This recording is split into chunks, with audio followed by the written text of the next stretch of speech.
We are swimming in high-quality restaurant ranch dressing right now. It's not a bird, it's not a plane, it's Superhero Slate. It's a modern podcast where we talk about everything that's great, like movies, TV, superheroes. It's Superhero Slate, oh yeah. Hello everyone and welcome to Superhero Slate, the show where we run down the latest superhero entertainment news. We love TV, movies, and superheroes, so let's talk it all out. My name is Chris Dillard. And my name is Mike Royer. And this week we're reviewing the Justice League Snyder Cut release. Oh, you best believe it. Out. And we just talked about it for like an hour, so this is the second episode of the day for us. Yeah. It's out there and it's loving every minute of it. The Falcon and Winter Soldier team up for their new show this week as well. Classic animated Star Wars is coming to Disney Plus. Yes. And more. Yeah, I'm always excited when you're sending me news through text messages throughout the week. So I got some fun little nuggets this week. Well, I mean, this is a week of one of those rare weeks in the year where we get a couple of them, maybe a handful, where there's multiple releases on the same week. So everything is press junkets for those goddamn releases, and all the other news is like, yeah, we're not putting anything out because it's just gonna drown in everything. So this week we had Justice League and Falcon and Winter Soldier. So if you try to put anything out in the middle of this, it was just gone. So yeah, I mean, I feel a little physically drained at this point in time. I've dedicated so many hours this week to Zack Snyder, more than usual. 4 hours just to his cut. On top of that, the other maybe hour or two of online research and watching other reviews out there from other people that I like to get their opinions from. And then on top of that, the hour we just chatted when we reviewed the film that you can see in your feed if you're subscribed to Superhero Slate. And it's just like, man, I'm getting drained. Whew. Yeah. Well, the best part about that is I'm glad we did this review because I don't think we beat a dead horse on this one we just did. The 2017 review of Justice League versus this one, I think, are going to be very different.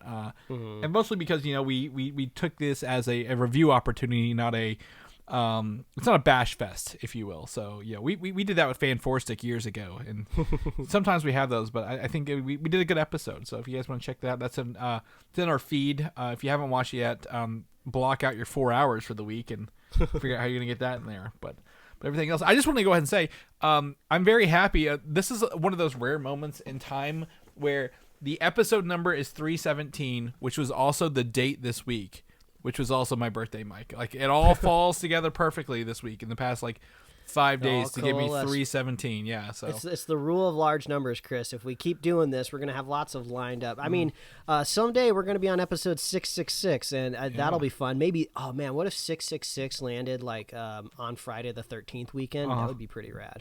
Yeah, in October of Halloween month. Yeah, I'm down with that. Let me do some math. We'll see if we can get that out there. See if we can skip a couple or double down. Yeah, maybe we can finesse it. Fudge a few numbers there, but no, I mean, we're essentially in Simpsons territory, right? If we do enough of these, we're bound to predict something right or do something good. So that's pretty fun. This week, I'm gonna be honest, my QuranStream is very light this week, Mike, because of a couple things. First, it is the Snyder Cut and Falcon and Winter Soldier. That was a time suck, to be completely honest. that is QuranStream material, but we've blocked that out into the normal show notes. Exactly. But this week is one of those rare moments where a video game I play had a new season come out. Fortnite has their season 6 for chapter 2 come out.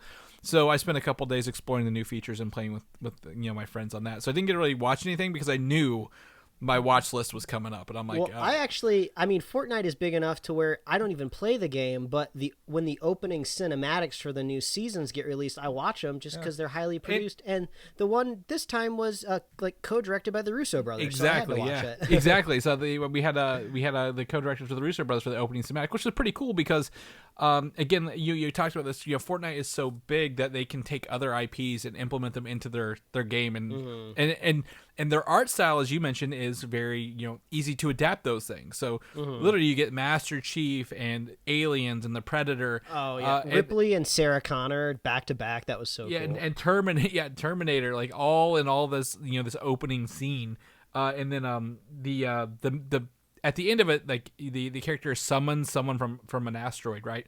It's actually voiced by The Rock. himself, Oh, Dwayne Johnson. was it? Yep. Oh, okay, I didn't even know that. Yep. His outfit's modeled after his tattoo, if you look at it a little bit. So, okay, I'll have to take a look. Yeah, so it was really fun to dive into that this week and play some of that. Always a new season. It wears over time. You don't have as much fun. Diminishing returns, if you will.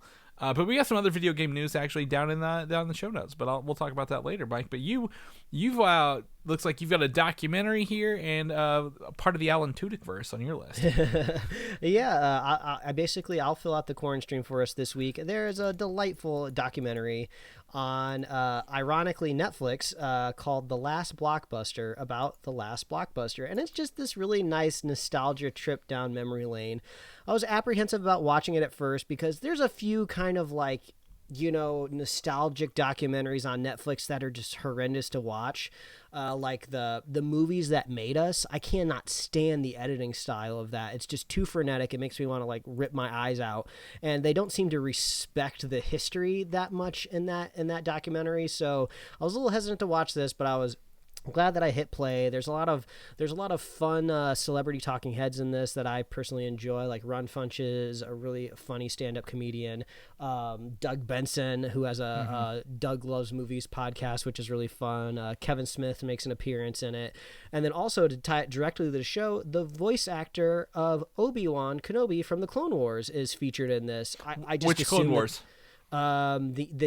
The CG animated. Okay, the most recent one. Okay. Yeah. So I wasn't expecting that. So he must be like a friend of the filmmakers because he's kind of a weird addition to add to this. Like, of course, anybody in the entertainment industry has, opinions and nostalgia, about Blockbuster, but like really the voice actor for Obi-Wan Kenobi. But it's really, really fun because there's moments where they hand these people being interviewed like old like Blockbuster VHS tapes, and they hold them and like experience the nostalgia all over again. And he runs through like different voices that he does. He's not just Obi-Wan Kenobi. He does like a really convincing like Fred Flintstone. He has a great Christopher Walken impression. So he's like just, a professional voice actor for sure.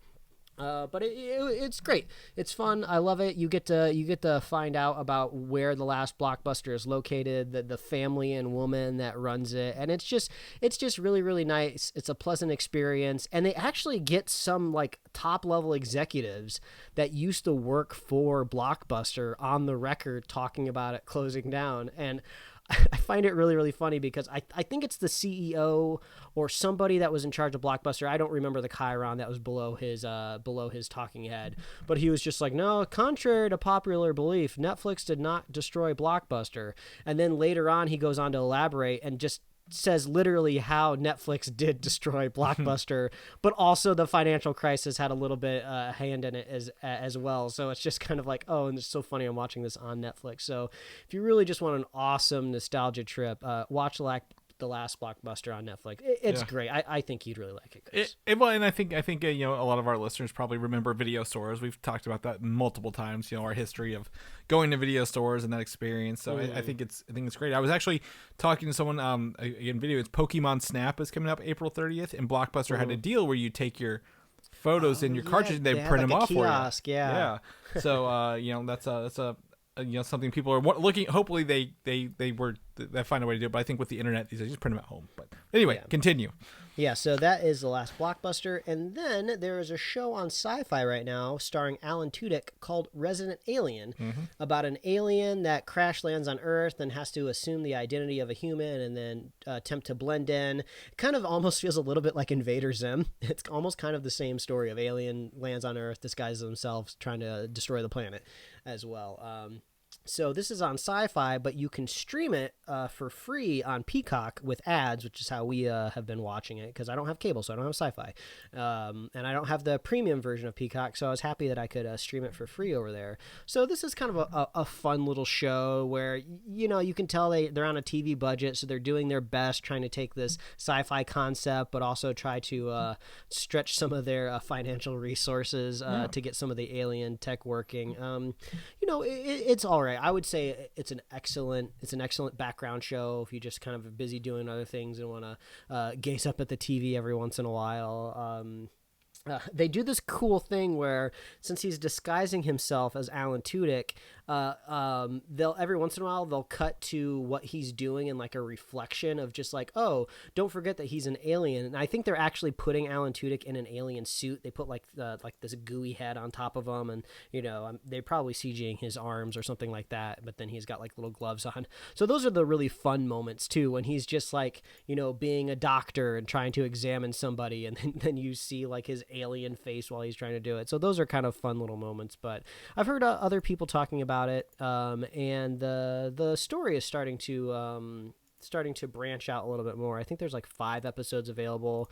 We've seen maybe 4 of them, and they're starting to introduce some more of these new characters. The plot is starting to weave a little bit more. So if you're just looking for some kind of fun, poppy, sci-fi drama, they're like 44-minute episodes. So yeah, there's actually 8 of them. I've had people, I've had a lot of people recommend this show to me, and I was like, maybe whenever it's all said and done, I can jump in for sure. But yeah, I think the main criticism I have of it is the rules for the alien itself are a little wishy-washy, not quite as crazy as maybe some boxes in an upcoming movie that we were about to talk about. But since it does have a comedic tone, you can kind of overlook some of those things. But it's just kind of like, I feel like this alien just does what is convenient for the plot sometimes. Mm-hmm. But well, I'll let it be. But Resident Alien on Sci-Fi, if you got it on Peacock, if you want to stream it. But that's what I've been watching this week, Chris. Yeah, there you go. I mean, like I said, I've heard that. I've heard of Resident Alien quite a bit, and several people like, you should watch it. I'm like, well, maybe when it's all wrapped up, I'll dive in. But it also pops up. It's a popular image on my torrent sites. It's usually one that people get a lot of. But it's free on Peacock, you said. So maybe is all 8 free, or maybe is it on a delay kind of thing? You think? It might be on a delay. I wasn't keeping a super concrete track of the episode list, but there's a decent chunk over on Peacock right now. Okay, well, there you go. All right, well, let's jump into the shared QuranStream section, Mike. We'll just get right into this because it's very important that we all talk about the Justice League, the Zack Snyder's Justice League, if you will. And it released on HBO Max this week as promised. They've delivered. They gave us our 4-hour and 1-minute movie in some odd seconds. And we both were able, luckily had enough time that we could sit down and digest this in one go, Mike, with no real like multi-day adventures or so on and so forth. And we both got to do that. When we have a review episode in this, where we talk spoilers if you can for a 3.5-year-old movie, and some more in our own opinions. But I think we jump right in, Mike. If you want to let people know. Spoiler free. What do you think of this? The Snyder Cut. I'll keep it short and sweet. This 4-hour cut was not enough to move the needle significantly for me. Still not a fan of it. Still not a big fan of Zack Snyder's work in the DC universe. I will objectively say that this is a better version of the story, but if the cost is sitting down and absorbing 4 hours of Zack Snyder's speed ramping and desaturation, it just overall was not worth it for me. I can't imagine a scenario in the future where I ever sit down and commit this type of time to the movie again. This is now technically like the 3rd time I've seen this movie in a different iteration, and it doesn't feel wholly different to me. Of course, we talk about a lot of the differences in our spoiler cast. It just is not quite enough for me to be on board with the Snyderverse, but there's a lot of people that will disagree and think this is literally the greatest superhero movie of all time, which I think is a little insane. But I could see how you could possibly argue it's higher up on your DC list now with this slightly better version. But no surprise here if you have listened to us over the years talk about Snyder's version of the films. We're not fans, and this did not help. Chris, what about you? Yeah, I think there is... when I sit here and try to remember scenes from this movie, it's very difficult, and that's not a good sign. I think the first one, they're very tonally different films, and you're going to see that probably in a lot of reviews, but that doesn't mean that a tone change makes a better film at the end of the day. It's still a mess. It could use some editing, but some of the characters get better points, and you feel more relatable to them rather than them showing up out of nowhere, and having these... I guess what we talked about the Avengers moment in the Joss Whedon version versus Zack Snyder's version, who is also, again, I think had the benefit of hindsight, sitting on a movie for 3.5 years. What fans have wanted, and where the other one went wrong. So with some extra money to film some extra scenes, you are able to make a movie that's probably a little better, but still within that. I think we didn't talk about this in the review, Mike, but I will give Zack Snyder credit for actually staying within his own look and style. Like, this feels like a Zack Snyder film, doesn't it? At the end of the day, like, yeah, I can't argue with you. Unapologetically, it is a Zack Snyder movie, and that's what it is. And if you are expecting it to change the world or become wholly better than the other one, I think you'll be disappointed. But as we've learned with any fan of Zack Snyder's work, his body of work, there's hyperbole to be involved. So be prepared to see and read some of that. Well. But also at the same time, there is, some upgrades to this film that, feel better. But I don't think it's like you said. If it depends how many notches are on that needle, Mike. If there's 20 notches on the needle, maybe a couple notches. If there's like 5, no, not so much. I think it's not enough to go up a whole letter grade, if you will. Maybe a B to a B plus, but not a B to an A minus, if you will. Mm-hmm. So That's how we feel about it. I mean, we have a whole review episode about it. I don't think there's a lot of spoilers in this movie. We've talked about this before. The plot point is the same. The beats may be different, but the whole plot is the same, right? Because they took this movie and created a Joss Whedon version of it, not started from the ground up, if you will. So you're still fighting a gray alien monster. That does not change. Mm-hmm. Yeah, exactly. In Russia, where nobody seems to be. For that. So yeah, we talked about that. Now, what I think Mike is most excited for no, don't say it, Chris, is the second release of the Snyder Cut in black and white, called the Justice is Gray edition. We've talked about this before, that Zack Snyder is working on a black and white version of this because he can't be done, Mike. He can't be done. There will be extra scenes with your fan favorite Joker, Jared Leto, in this Justice is Gray version, and who knows what else. If you will, but HBO Max, or Snyder Cut, has released a black and white clip on Twitter, which is HBO Max's account for this movie. And of course, the clip is them working on the all-important truth carrier that gets a whole lot of play in this version. I will tell you, there was so much color in the scene to begin with, Mike, that the black and white definitely enhances it. Right? It's not. I'm joking. This was a very bland shot scene to begin with in terms of lighting and color. But they do show us this, and it is.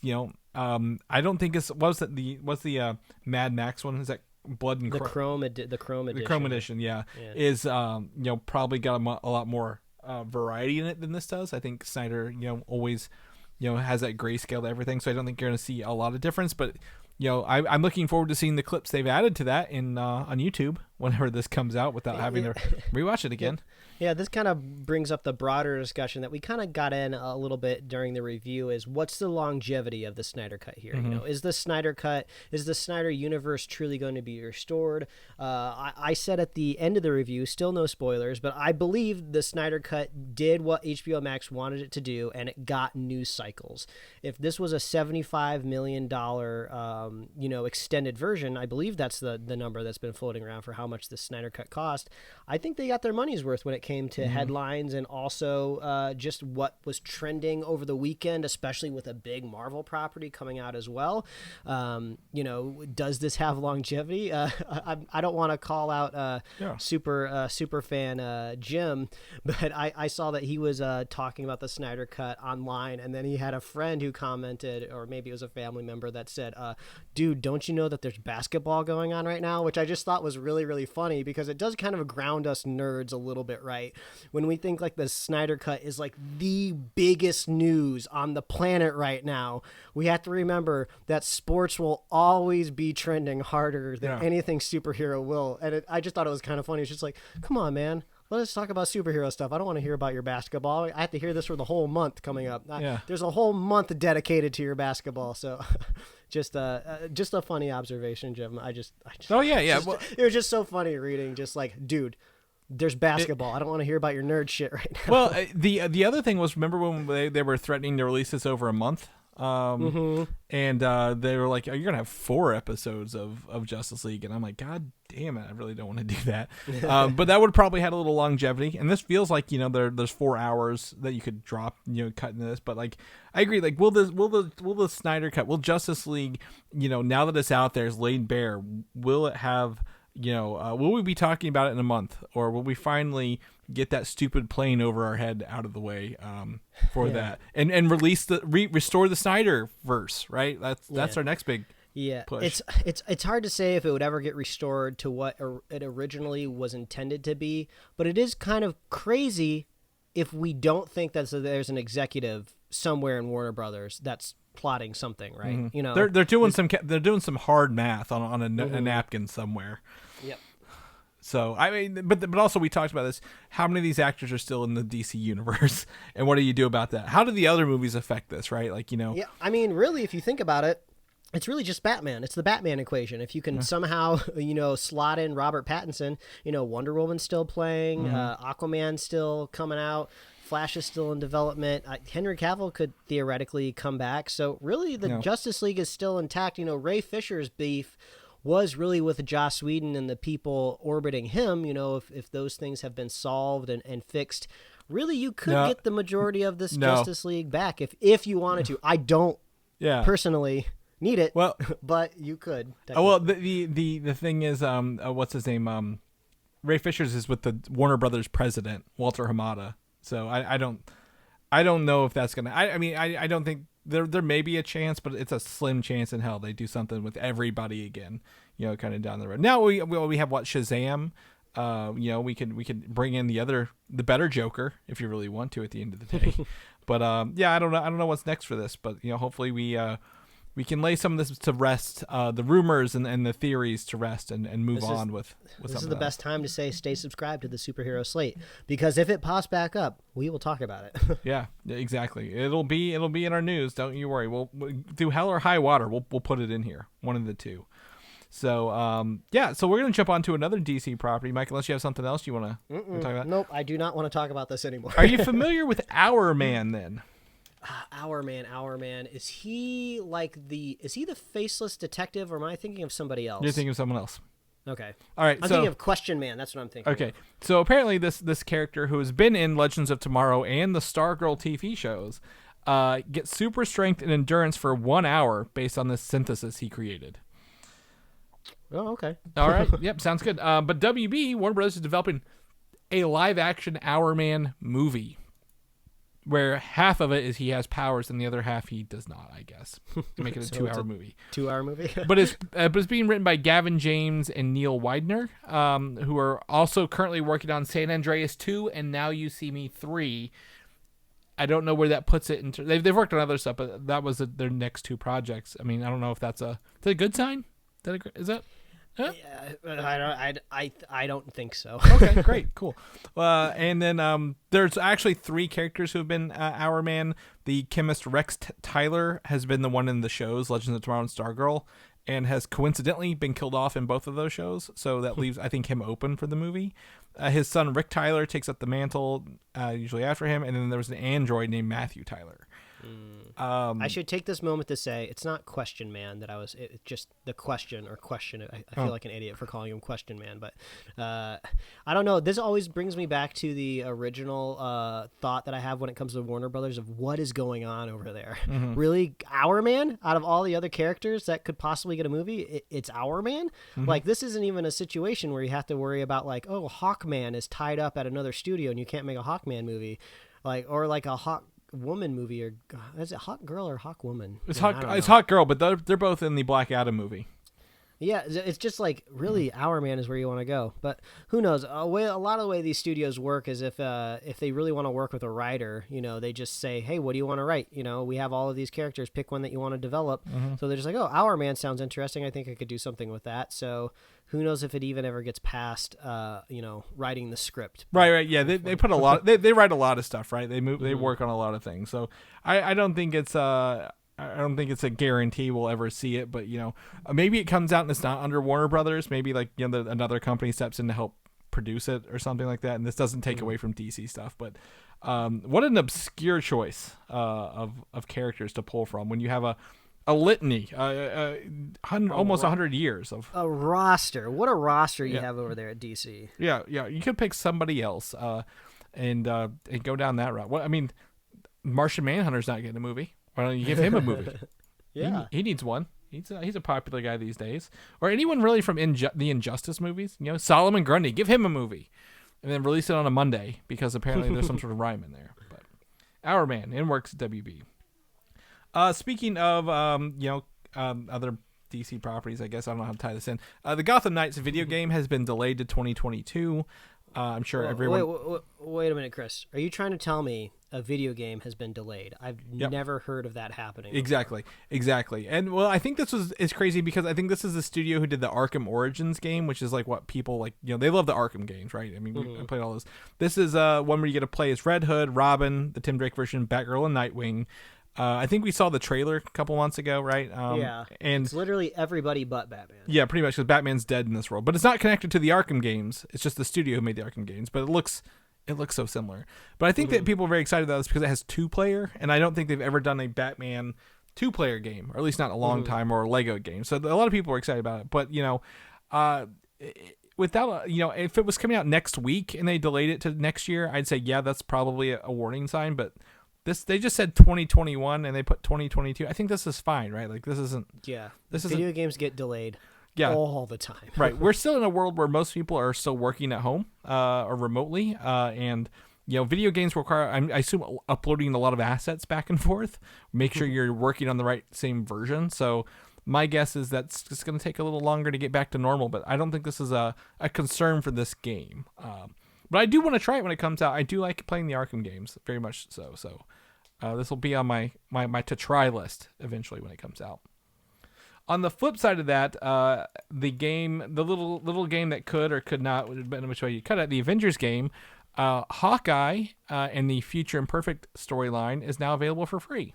Which all the stuff's available for free, but it's now out this week as of Thursday. So if you were holding out because you really wanted to play Hawkeye, or you want your full Avengers roster, he's now available. The next gen update is also available. So if you have a PlayStation 5 or an Xbox Series X, you get the the higher fidelity graphics, the next gen experience, if you will. But then they went ahead and told us that Black Panther will be out in about 3 months this summer with a whole new biome of Wakanda. Claw is the villain, and they showed the Black Panther suit, which looked pretty cool. If you didn't get to see that, Mike.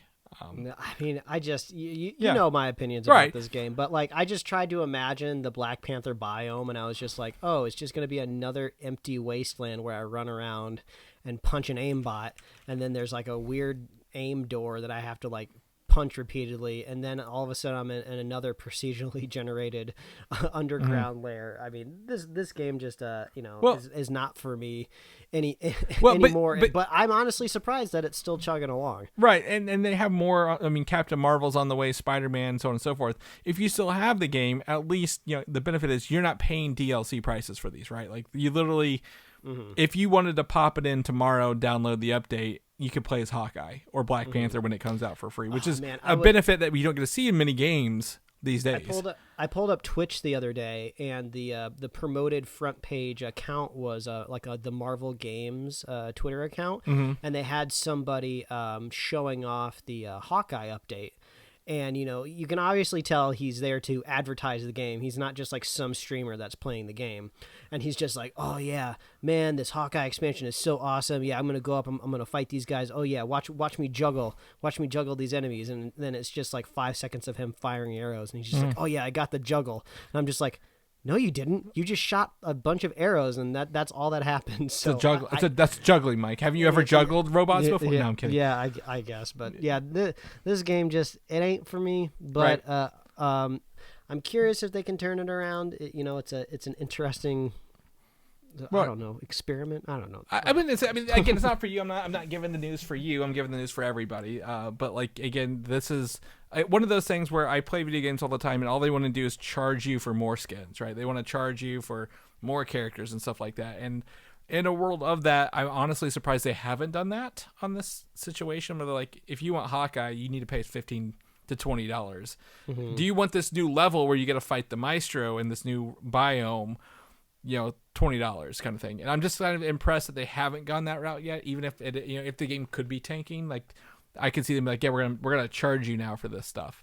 But they're always I see updates to this game every week. I don't play as much because you got to sit down and provide 30 minutes to an hour for a level, but there's still there's a lot more on this the content roadmap that they're working on. But I would love to see what Spider-Man looks like. That's the one that they've kind of held out on a little bit, and that being PlayStation exclusive.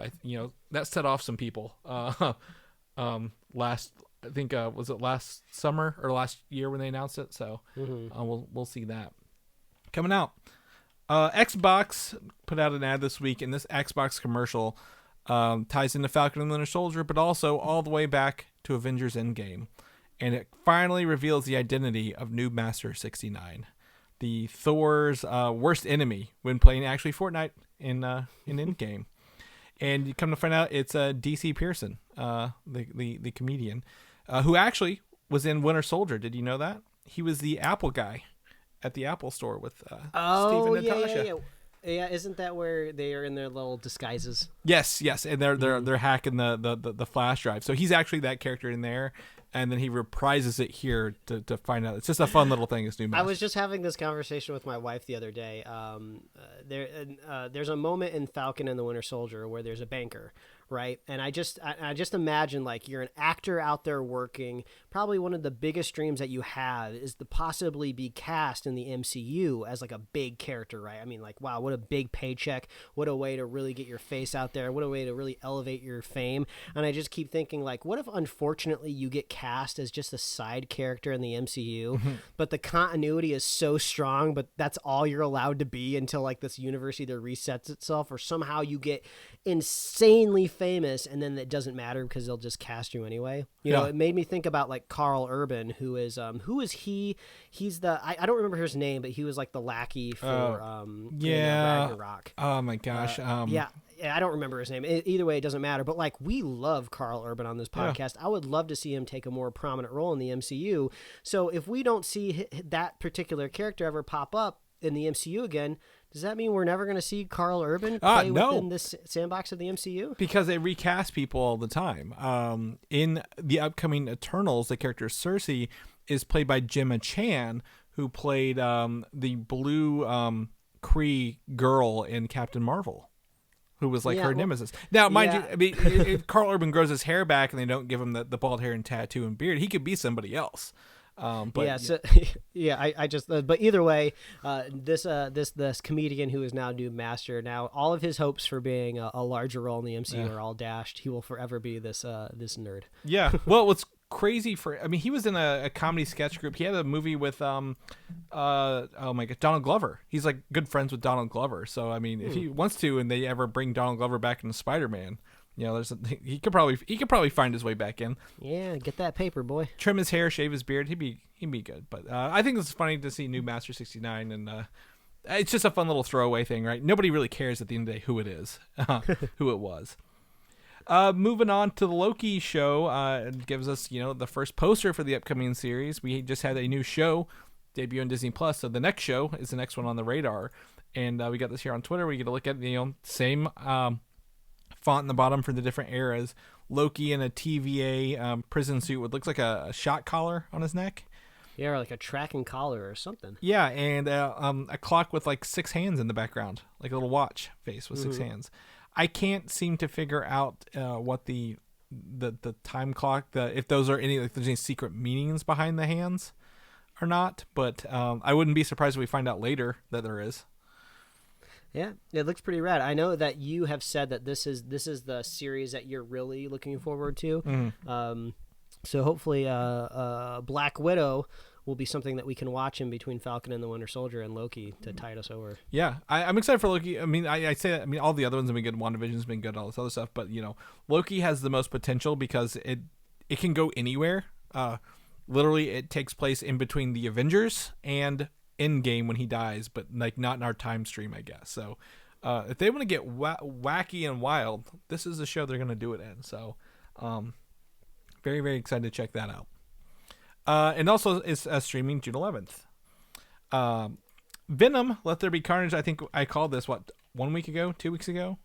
It moved its release date to September 17th. Yeah, they don't want to compete with those Furious boys. Yeah, so Fast 9 moved to June 25th, and Sony, I don't think Sony has any release date on any movie yet, do they, this year?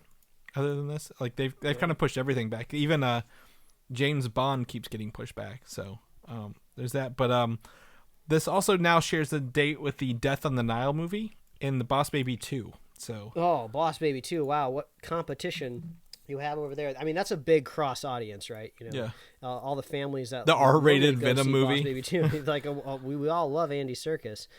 We watched. I watched 13 going on 30 for the first time this week. My wife was like, "I love this movie. We got to watch it." And I was just like, "Oh, Andy Serkis is in this movie. He's actually acting. He's not motion capturing anything." And I was like, "Oh, he's like the low rent version of Stanley Tucci from The Devil Wears Prada in this movie." So I can totally understand maybe why Stanley Tucci was just like, yeah, maybe I want to move on to other things like working behind the camera or in front of the camera, but motion capturing, because I don't want to be the dude that runs a fashion magazine in any more romantic comedies. Mm-hmm. Yeah, and also he probably gets paid more at the end of the day. Why not put the revived Woody Harrelson in this movie instead? He needs something to do. Be a little crazy. But Death on the Nile, I'm actually excited for. Did you watch the Murder on the Orient Express, the first movie? No, I didn't. Okay, I actually really enjoyed it. It's got a really good cast in it. So I'm excited to see Death on the Nile as a follow-up. Probably not before Venom, Let There Be Carnage, but it's up there. It's up there. Star Wars news. Some of our favorite time of the show is Star Wars news, and we got two little segments here. Both are saying, "Are you excited to see Boba Fett's holiday special segment in high def on your TV at home, because it's coming to Disney Plus. Not the whole holiday special, just this one for some reason. I don't know why. And then, do you remember the Ewok movies? I remember that they existed, but I've never seen them. There's 2 Ewok movies and 1 Ewok animated series, and they're also all 3 coming to Disney Plus next month. What a boon! Yeah, I don't know what the Ewoks ones, but with Boba Fett, I think it's the Book of Boba Fett show, his return in The Mandalorian, really driving the Boba Fett desire up, right? So those analytics might be the what we talk about, Mike, when they say look at those Disney Plus analytics, like, oh, they're searching Boba Fett. They're like, listen, when the first episode of the Book of Boba Fett ends, we have to recommend these people on Disney Plus something. Yeah. We can't recommend The Mandalorian. They've already seen that. How about we recommend them the other Boba Fett canon that we have, and that's the holiday special. Exactly. Exactly. Let's put that. That's that high quality content that people are craving for. But I fully expect maybe by the end of the year, anything in Christmas, they'll put the rest of the holiday segment up. Like just drop the whole thing. I don't know. I totally forgot that they're making a Guardians of the Galaxy holiday special. So the fact that holiday specials are in the air again makes me excited for James Gunn's version. Yeah. And then I think it ties into the third movie somehow. So knock on wood. But the most exciting part out of the Star Wars news is that Genndy Tartakovsky's Clone Wars, the animated shorts, are coming to Disney Plus this April, Mike. Woo! Finally. Yes. I remember watching these growing up. I had them on DVD for a while as well. And now here they're coming back to be viewed anytime you want. I mean, this is great. I mean, if you've not watched these, this is a great opportunity to catch them. I mean, if you're a fan of the longer running CG Clone Wars series, this is like foundational watching. You know, a lot of the art style that Genndy Tartakovsky created has filtered on to Filoni's version of it, so you can see a lot of the origins of maybe why the characters look the way they look in Filoni's version. Also, I think it's interesting that you can see. Grievous is treated differently depending on where you're watching him. If you're watching him in the original cinematic version, he's kind of weirdly almost like a goofy cartoon character, which is funny because he's not a cartoon in it. Like, he's this CG character that kind of like makes weird jokes and, you know, just kind of like, I think he did like goofy stuff with his other robot soldiers. He would like throw them around or something like that. But in Genndy Tartakovsky's version, he is like this creepiest version of the character. He like stalks in the shadows. He's like crushing people to death and stuff like that. It's really, really crazy. I think the first episode has that version of Grievous. If not, it's maybe the second episode. And I believe they also show how he gets his cough in the second volume. I think it's Mace Windu pushes him or pulls him or something, and it crushes the thing, giving him that cough that he has in the movies, which none of this is canon anymore, so it really doesn't matter. But it was really fun to see at the time because they had an opportunity to to bridge the Attack of the Clones with Revenge of the Sith, and they did that with this in 2 parts. Also, this is totally uneducated, but I feel like the versions I've seen of Genndy Tartakovsky's Clone Wars have all been 4:3 aspect ratio. I don't have any confirmation on that. I'd pull it up right now and stream it if I could. But I feel like I remember it being 4:3. But I saw some promos of people talking about this, and I saw it widescreen. So a widescreen version shouldn't exist if it was created in 4:3, since it's animation and you don't draw more than you have to. But I guess I'll need to figure that out. But either way, whether it's in Zack Snyder's preferred aspect ratio or if it's in widescreen, you should be watching it. Either way, it's great. Yeah, it's quality content. I don't think you'll notice the era. It's like 2003, 2004. So when you're watching it, so you can check that out. All right, Mike, that's the news. A short news week, right? We had some big drops in between this. We did a whole episode on Justice League, and we have this. But we usually save the end of the shows for our new Disney Plus shows, because if you've not watched it yet, you'll have some time. And the newest one is the Falcon and the Winter Soldier, which is 45, 50-minute episodes right now. Yeah, somewhere in that zone. So you got to check those out. We're going to go ahead and talk about it. We've not actually talked about this at all, really, have we? No, we haven't. So this is going to be a good time for us. Mike, you want to kick it off? You want me to kick it off? What are you feeling? This is really... I was trying to think, what exactly are we going to talk about this week? Because this is Falcon and the Winter Soldier, the setup, right? All of this episode is set up, kind of setting the tone and the framework, and kind of maybe getting us used to the camera work, which is totally different compared to what we've just experienced in WandaVision. Even though I think this is technically now being called a 6-episode event. I saw some official Disney promo. I don't know exactly where I saw it, if it was emailed to me in a newsletter, or if I saw it on social media, but it's being billed now as an event type of situation. And, they're not really going to give us 2 episodes in 1 week, because you don't want to blow your whole load so quickly when you're trying to spread out a whole calendar year streaming. But I really wanted to watch a second episode because I'm not trying to bag on this first episode, because we got a whole lot more to go, but not a whole lot happened, right?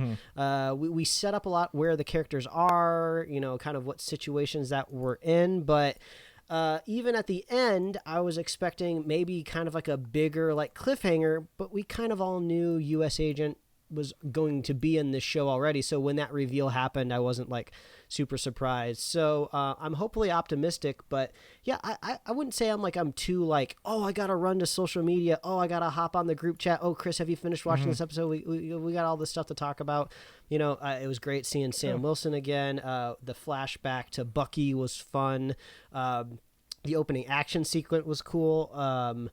The guy's name, is he the Leaper? Is that his name? Batroc, yeah. Batroc, yeah. So that was cool to see that guy back again. I wasn't expecting to see him, even though we may have reported already on the show that he was going to be in it. But like in all typical Mike fashion, I had forgotten about it. So it was a fun reveal there. So I had a positive time, but I'm not surprised that everyone was talking about the Snyder Cut this weekend and not the Falcon and the Winter Soldier, because there wasn't really a whole lot to go crazy about in this first episode. Well, I think I agree with you. I'm a little more positive because I think we were worried, will the budget for these shows be noticeable, right? I think, was it WandaVision kind of saved all theirs for the sets and the end piece, right?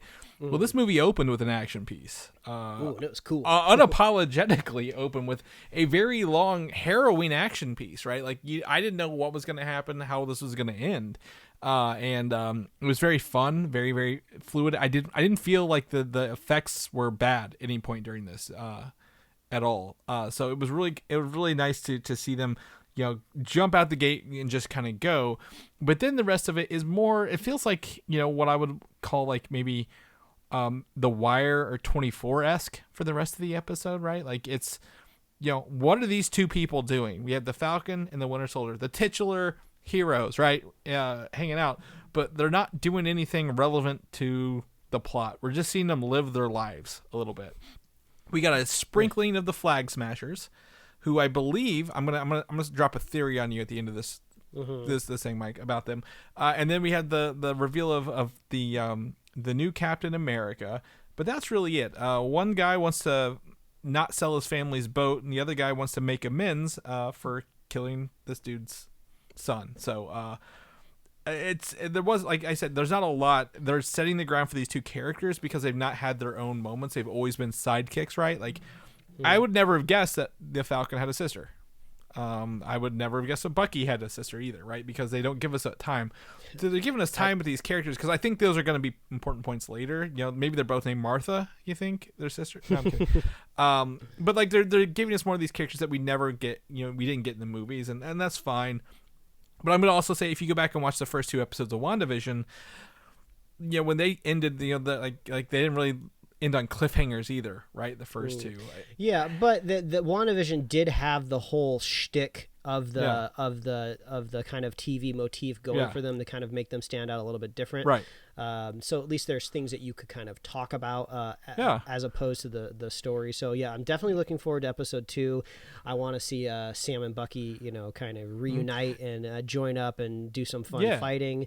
I like the therapy scenes are really, really funny. Really, we're joining these 2 characters in really, really sad situations, right? Yeah. Like, we kind of are discovering that, you know, with Tony Stark gone, nobody's really kind of financially taking care of these heroes. They're all poor. Sam is getting these government contracts, but we're not really entirely sure, you know, how much those are worth. Bucky's out there just trying to make amends, just kind of sleeping on the floor and looks like a studio apartment. He's got an old elderly friend, which is kind of like a funny odd couple situation.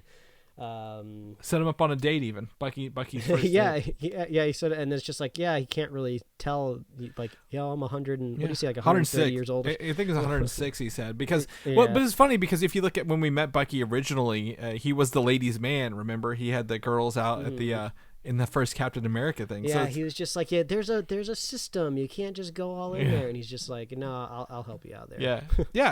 I think it's fun, but you know, again, it's just minutia of the characters, right? I agree with you entirely. But I do have two questions, and maybe this will lend to your theory. Okay. One is the shield that U.S. agent is holding, is that the real shield? Is the real shield even in the Smithsonian to begin with? You know, would they really take something that valuable and just leave it out on display, especially in a movie universe where there are heists going on all the time everywhere? We've literally already seen stuff being stolen from a museum, especially vibranium. Yes, exactly. So, you know, it's kind of hard to believe that they would let that in the Smithsonian, but security was strong enough there. You know, who knows? So does U.S. agent really have the shield? And the other question I have is, we see a super powered, mysterious villain. Yes. He can kick people across the screen. And I think somebody was cut off and they were saying like, oh, do we think that this person is, what did they say? Something like, oh, is this person like the others? Enhanced. This person? Yeah. So it's just like, are we leaning towards Inhumans or mutants? I don't know. No. Here's where my theory is going to drop in. The end of the credits actually mentions the Enhanced Persons Project from General Thunderbolt Ross, which is directly taken from the Incredible Hulk, which is the blue stuff that they inject into Blonsky. So I'm thinking, and I think I mentioned this on another episode, that they are... Zemo is probably fueling more super powered villains with like maybe short bursts of the like the super soldier serum. Hey, are you talking about Hourman? You I might be call back to exactly. In the episode. but I mean, I think that's what it is. I think it's gonna do with the blue canister, like the blue stuff, that the super soldier serum stuff. That's why this is a Captain America show, and they're gonna try to bring the government's trying to make super powered, like, is the new U.S. agent, is what I'm going to call him just to prevent confusion, is he powered by this blue stuff as well? Or is he just a regular dude? Which kind of makes me think about that season of S.H.I.E.L.D. where they brought in that new director of S.H.I.E.L.D. who was masquerading as an Inhuman, but he was being super powered. So it's almost kind of a similar story out there. I think the only thing that has me a little apprehensive, slightly worried about this show, and this is kind of a trope that I usually don't like in my TV shows and movies, is when an app is heavily relied upon for the plot. It seems like these flag smashers are organizing around like some sort of underground app that gets them to where they need to be. And it has like this very on the very like straightforward, just obvious UI of just like, oh, find the handprint and go there. That stuff always just seems a little cheesy to me, and usually Marvel kind of avoids kind of some of that cheesy stuff. So, they just kind of hinted at it a little bit in this first episode. I just hope it's not super heavily relied on. They did something kind of similar in season 3 of Westworld, which I never finished. I only watched the first couple episodes.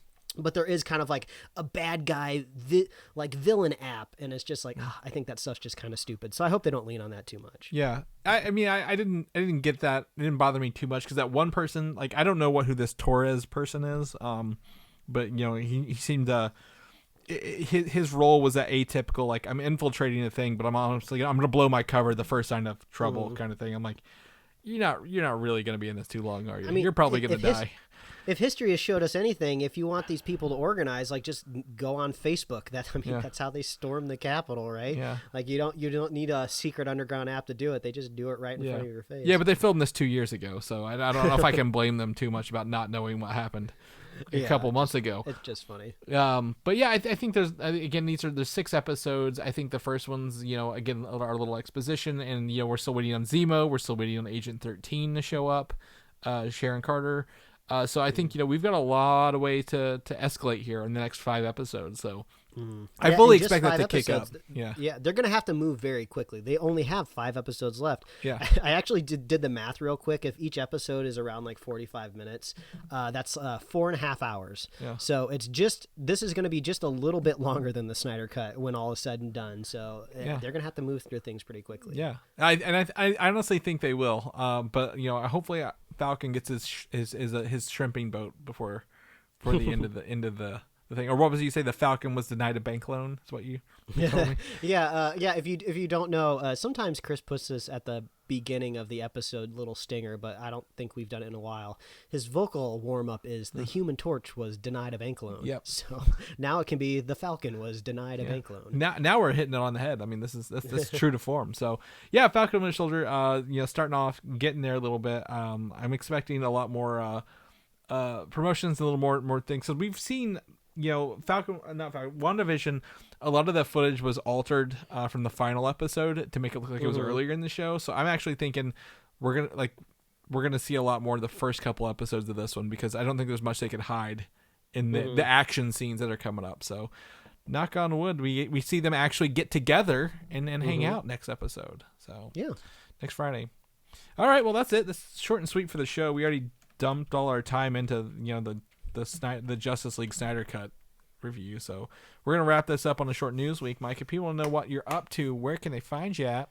Well, they can check me out at Mike Royer Design on Instagram, Twitter, and TikTok, and you can read my webcomics at pickledcomics.com. Chris, if people want to catch up with you, where can they find you? They can find me on Twitter, Valdan, Valdan, or Instagram, Valdan87.